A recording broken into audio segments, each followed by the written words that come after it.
மகன் தூய ஆவியாரின் பெயராலே ஆமேன். விண்ணில் வாழும் எங்கள் அன்பு தந்தையே, மண்ணில் வாழும் எங்களை கண்ணோக்கி பாரும். எங்கள் இதயங்களில் வந்து தங்கும், எங்களோடு பேசும் அப்பா.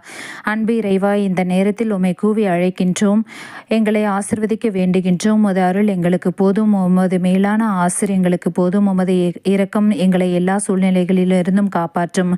உமது அன்பு எங்களை வாழ வைக்கும். உமது பார்வை எங்களுக்கு போதும். எங்களின் இதய ஏக்கங்களை நிறைவேற்றுமாறு உம்மை இறைஞ்சி வேண்டுகின்றோம். இவ்வுலகில் நாங்கள் வாழும் காலத்தில் உம்மை விட்டு எங்களை என்றும் பிரிய விடாதேயும். நாங்கள் எப்போதும் உமது நிழலில் வாழ விரும்புகின்றோம். எங்களில் ஒருவர் கூட உம்மை விட்டு பிரிய விடக்கூடாது. எமக்கு உமது நிறைவான ஆசிரை வழங்கிட வேண்டுகின்றோம். வரம் தாரும் அப்பா. சாத்தானின் சூழ்ச்சிகளை கண்டறிய வரம் தாரும். சோதனைகளை வெல்ல, பாவத்தை வெல்ல, பிறருக்கு உதவி செய்ய வரம் தாரும். அனைவருக்கும் உம்மை பற்றி அறிவிக்க வரம் தாரும். நன்றி அப்பா, நன்றி ஆண்டவரே, நன்றி இயேசுவே. இயேசுமரி சூசே, என் இதயத்தையும் என் ஆத்மத்தையும் உம்மிடம் ஒப்படைக்கின்றேன். ஆமென்.